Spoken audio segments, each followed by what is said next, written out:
Hindi porket magaling lang sa kama ang pagkakakilala mo sa kanya, iisipin mo nang hindi siya na marunong magmahal. Ako nga pala si Elle, 28 years old, at aminadong mahilig talaga ako sa sexy time. Pero naisip ko, may puso naman ang kwentong mapapakinggan ninyo.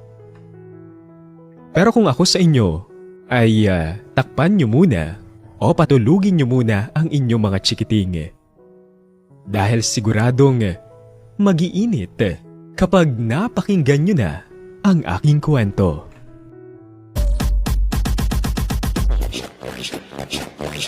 Oh yeah.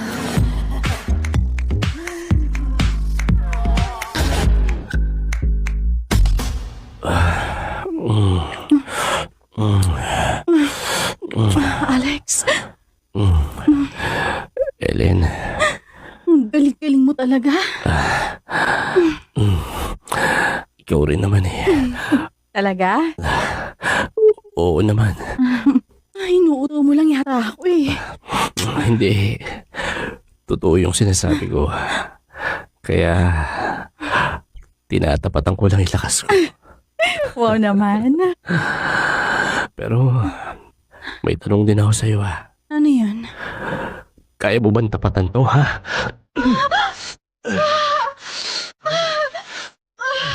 Grabe ka talaga, Alex. Oh, bakit naman? Binibigla mo na naman ako eh. Yan naman ang gusto mo, di ba?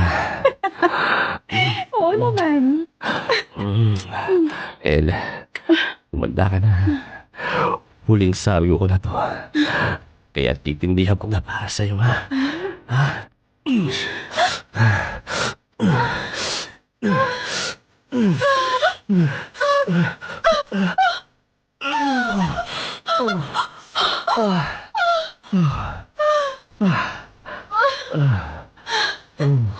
Labig mo na naman ako, Alex. Ikaw, pinupos mo na naman yung lakas ko. Tira ka talaga. O bakit? Totoo naman yung sinabi ko. Sige na nga. Pero, Alex, thank you ah. Ha? Hindi ko malilimutan tong gabing to. Mauulit pa ba to? I'm sorry, pero mukhang hindi na eh. Bakit naman? Eh, okay na yun. Huwag mo na akong tanungin. Di na ba ako ganun kagaling para sa'yo? Alex, hindi yun. May nakilala ka na bang mas magaling sa akin sa kama? Ano? Sige na nga. Aaminin ko na. May nakilala na ako. Pero hindi ko pa alam kung mas magaling nga siya sa'yo. Teka. Anong ibig mo sabihin? Alex, sinagot ko na yung naliligaw sa akin. May boyfriend na ako. Kaya, ito na talaga yung huling gabi natin. Okay. Seryosohan na pala talaga yung hanap mo, buddy. Oo. Alam mo, panahon na siguro para magseryoso na ako, buddy. Pasensya ka na, ha? Hindi. Okay naman tayo eh, di ba? Kaya lang, feeling ko kasi, katawan ko na ang habol mo sa akin. Hanggang sa kama lang, relasyon natin.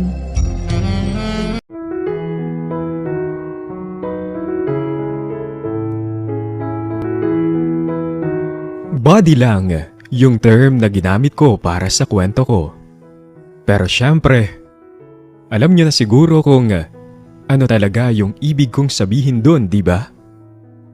Okay talaga si Alex. Gwapo, hot, maganda ang katawan, magaling sa kama. Pero hanggang sexy time lang talaga ang relasyon naming dalawa. Kasama sa naging usapan namin na hindi kami pwedeng ma-attach sa isa't isa.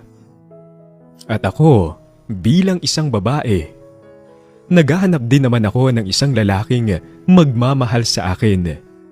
Nung una, masaya ako dahil mukhang nakilala ko na ang lalaking magpapatibok talaga ng puso ko. Pero hindi ko aakalain na may problema. Nagkamali yata ako sa lalaking sineryoso ko.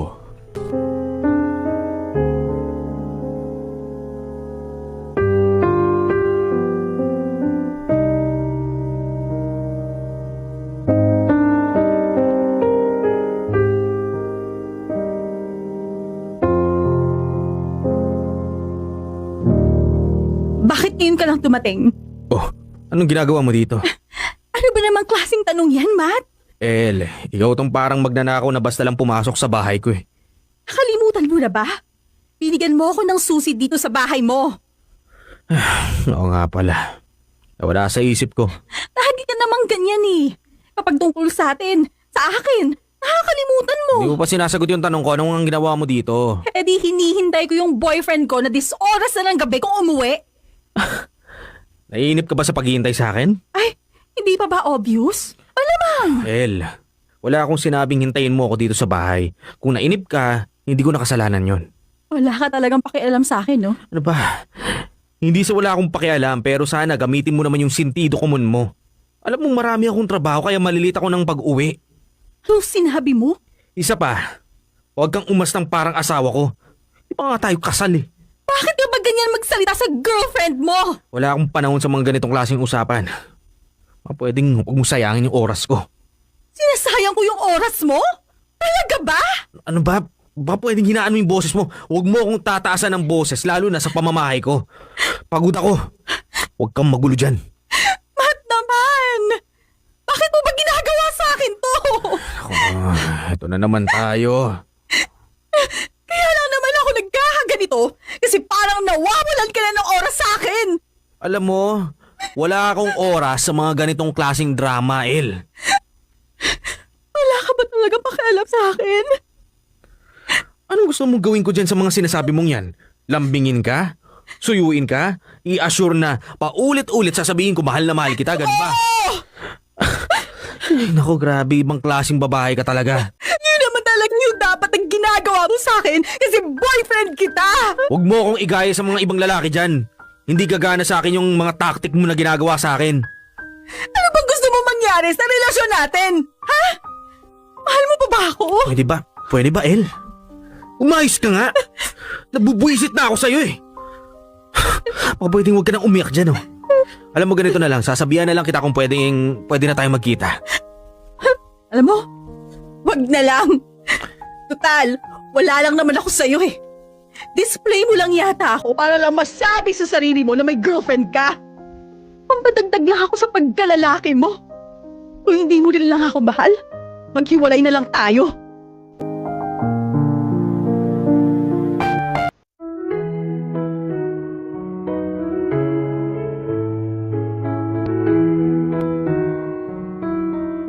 Hindi ko alam kung ano ang nangyari kay Matt.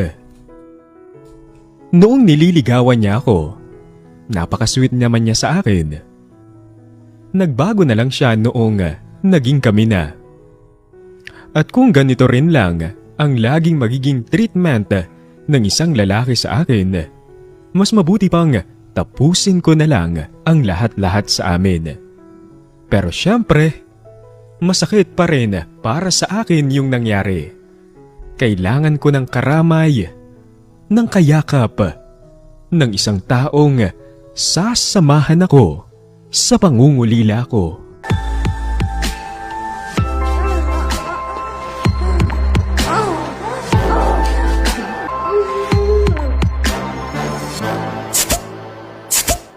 Cheers!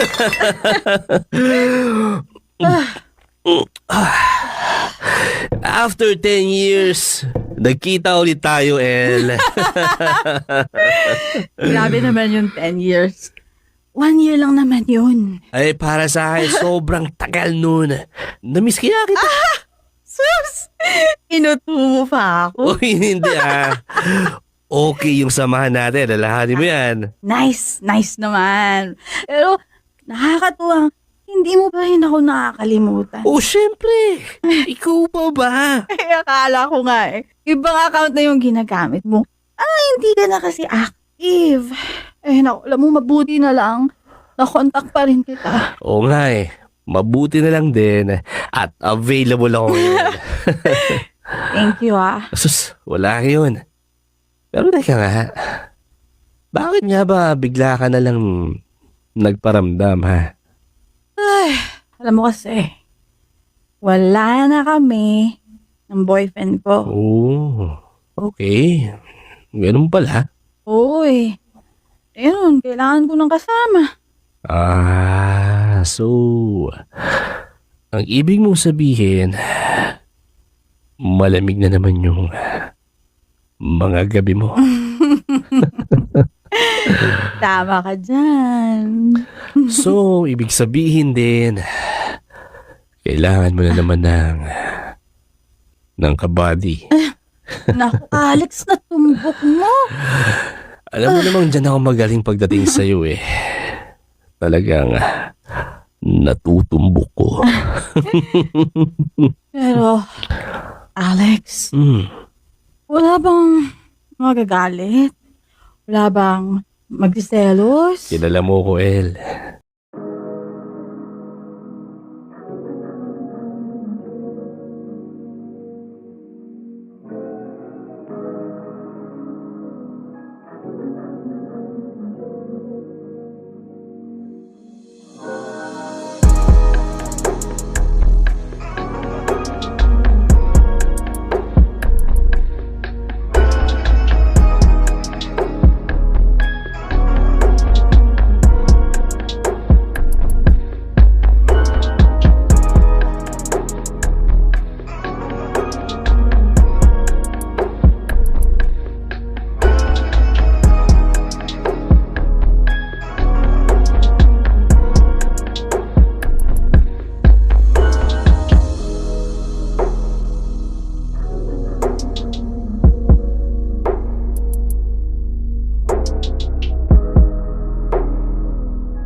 Pagkatapos ng mahabang panahon, nabigyang init ulit ang mga gabi ko. Ito yung matagal ko nang inaasam-asam noong nasa seryosong relasyon pa ako. Sa totoo lang, atensyon at pag-aalaga lang naman ang kailangan ko. At sobra-sobra pa ang naibibigay sa akin ni Alex. Kaya iba talaga ang saya ko kapag kasama ko siya. Yun nga lang, alam ko naman na hanggang dyan lang ang kaya niyang ibigay sa akin.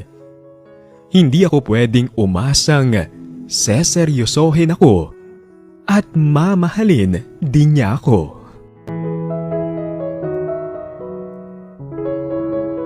Hindi lang naman sa romansahan maaasahan si Alex. Kapag kailangan ko ng tulong niya, lagi siyang nandyan para sa akin. Kahit sa mga seryosong bagay na walang kinalaman sa sexy time.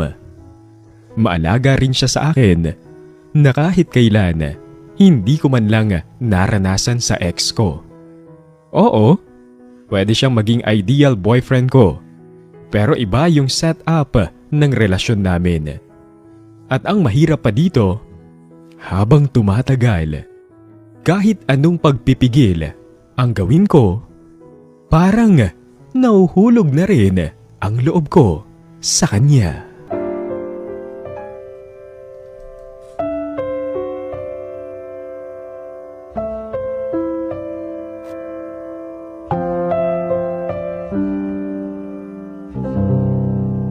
Hoy, ikaw, El, ha?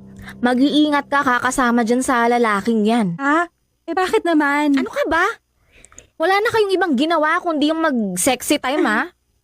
Oo nga. Oh, hindi mo ba naiisip na delikado yon? Bakit nga delikado? Yun nga yung gusto ko sa kanya El, baka mamaya dyan magkasakit ka dahil dyan sa ginagawa nyo.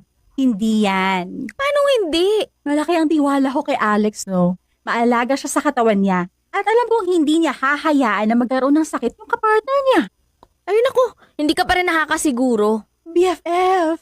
Bestie, alam mo, magtiwala ka na lang sa akin, okay? Alam ko yung ginagawa. Ayoko sa'yo, bala ka. Ayun ka na naman Nagagalit ka na naman sa akin. Ikaw pinagsasabihan ka na nga, kinukontra mo pa. Wala ka nga kasing dapat ipag-alala.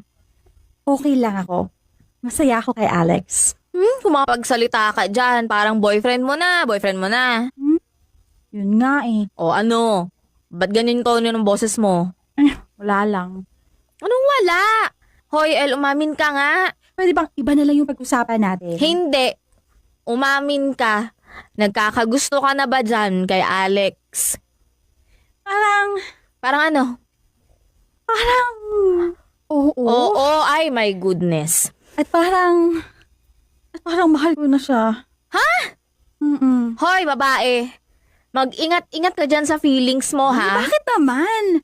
Yung mga ganyang taong tulad niya, obvious naman na hindi yan magseseryoso Katawan mo lang yung habol niyan sa'yo. Uy, Alice. Napaka-judgmental mo naman. O ano naman? Judgmental na kung judgmental, no? Pero sinasabi ko lang sa'yo yung totoo. Masasaktan ka lang pag tinuloy mo yan. Ay, naku, bahala na. Malay mo naman. Ma-in love din siya sa akin. Kung yung katawan ko nga, gustong-gusto niya, siguro naman, may pag-asa na. Gusto niya rin ako, di ba? Kahit papaano, gusto ko pa rin umasa.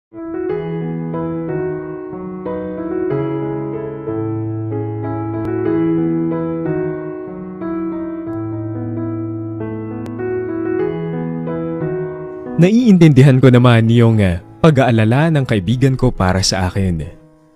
May point din naman siya. Pero hindi ko kayang mawala pa si Alex sa buhay ko. Kahit na hanggang sexy time lang ang pwede niyang ibigay sa akin. Pero dahil may feelings na nga ako para sa kanya, hindi ko tuloy maiwasang isipin na baka may pag-asang seryosohin namin ang isa't isa. Binala ko sanang puntahan siya para sabihin at aminin na sa kanya kung ano talaga yung nararamdaman ko at kung ano na nga ang gusto kong mangyari sa relasyon naming dalawa. Pero hindi ko pala magugustuhan ang maaabutan ko.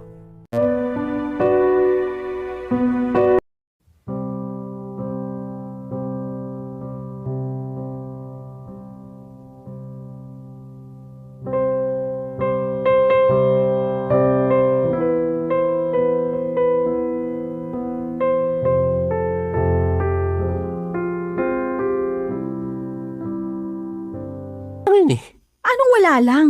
Ano yun? Bigla na lang siyang sumulpot dito noong naabutan ko siya? Easy. Easy lang, El. Ano ang problema mo? Wala akong problema. Wala raw, yung init-init ang ulo mo. Ikaw kasi! Relax. Sagutin mo na kasi yung tanong ko. Alam mo, nagtataka ako sa'yo Nagtatanong ka pa, alam mo naman kung bakit nandito yun, di ba? Alex, umamin ka nga sa akin. Kabady mo rin ba yung babaeng yun? Teka, ikaw nga umamin ka nga rin sa akin. Nagsiselos ka ba? Hindi mo sinagap yung tanong ko. Bakit ko sasagutin? Alam mo naman yung sagot sa tanong mo. Wala sa usapan natin yung ganyan, Alex.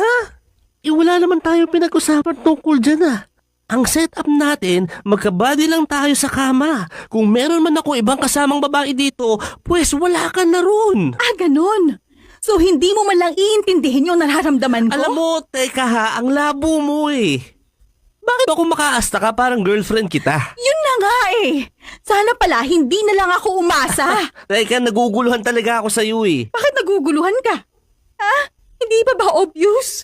Hindi mo pa ba nararamdaman? Ay, El, please. Ayoko ng ganitong usapan. Alex, hanggang ganito na lang ba tayo? Naglilibang na lang? Nagtitikiman na lang habang magkasama sa kama? Oo! Iyon lang naman talagang relasyon natin sa isa't isa, di ba? Hindi ko alam na... basta ayoko na pag-usapan to. Bakit? Ayaw mo bang bigyan ng pag-asa man lang yung pwedeng mangyari sa relasyon natin? Ay, Talaga bang katawan ko lang yung habol mo sa akin? I'm sorry kung umasa ako sa'yo, ha? Katulad ka rin pala ng ibang mga lalaki dyan. Hindi mo rin pala ako kayang bahalin.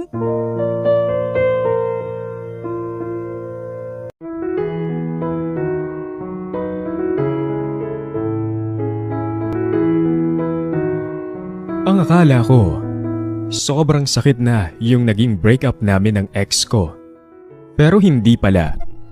Mas titindi pa pala yung realization ko na kahit kailan, hindi ako seseryosohin at mamahalin ni Alex. Sinubukan niya akong tawagan at i-message pero ayoko na siyang kausapin. Mas sasaktan ko lang ang sarili ko kung magkakaroon pa ako ng koneksyon sa kanya. Kaya tingin ko, mas magandang tapusin ko na lang kung anumang namamagitan sa aming dalawa. Pero, hindi yata talaga marunong sumuko ang lalaking to, kaya pinagbigyan ko na siya. At hindi ko inaasahan ang maririnig ko galing sa kanya.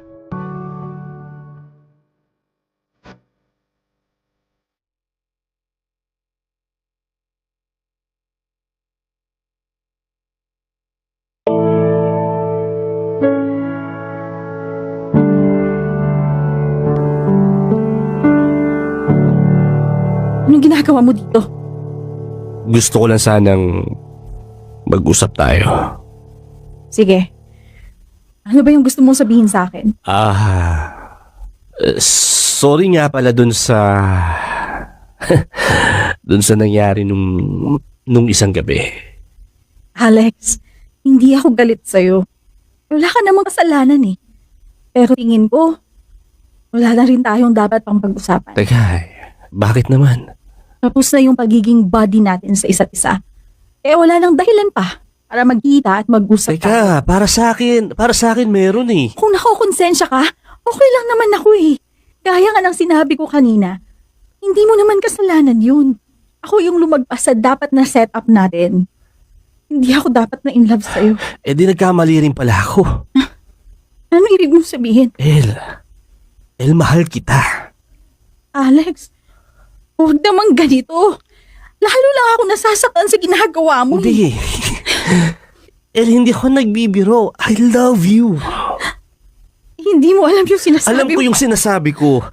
Dahil alam ko kung ano yung nararamdaman ko para sa'yo. Eh bakit ngayon mo lang sinasabi sa akin? Dahil natatakot kasi ako eh. Ang totoo dati ko pang nararamdaman to. Alex, baka pinaglalaroan mo lang ako. Hindi El, hindi. Yun na nga eh. Alam mo yun, sana laro na lang lahat ng to, pero hindi. El, na in love na ako sa'yo. Eh kung ganun, bakit nireject mo ako? Kasi nga natatakot ako. Baka nabibigla ka lang din. Pinaniwala ko yung sarili ko na sexy time lang din yung habol mo sa akin para, alam mo yun, para hindi ako masaktan. Pero El, nung umalis ka, masakit pala. Hindi ko pala kayang tuluyan na mawala ka sa akin. Ano kayo nang binabalak mo? Sa'yo pa rin ang desisyon. Pero ang gusto ko sana, please, itigil na natin tong body-body na to. Kung pwede, gawin na natin seryosohan to. Ayoko na maging body mo lang. Kaya lang gusto ko maging boyfriend mo ko. Alex, I love you. El, mas mahal kita.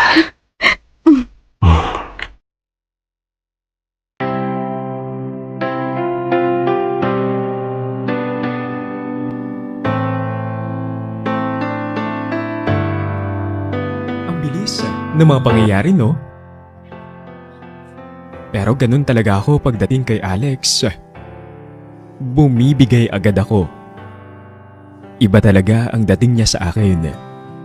Pero this time, kakaiba ang naranasan at naramdaman ko sa kanya. Hindi lang ito basta romansahan sa kama. May kasamang pagmamahal na. At dahil dyan, eto na siguro ang gabing hinding-hindi ko makakalimutan. Sa ngayon, official na ang relasyon naming dalawa. At dahil seryosohan na talaga, nabawasan na yung mga sexy time namin. Dumating na rin yung time na nagsasawa na rin kami sa ganun. Kumbaga, quality time na talaga ang habol namin para sa relasyon na to. At ipinagpapasalamat ko na this time, ramdam ko na talaga ang pagmamahal. At mahal na mahal ako ng boyfriend ko. Hanggang dito na lang muna. More power sa inyong programa. Nagmamahal, L.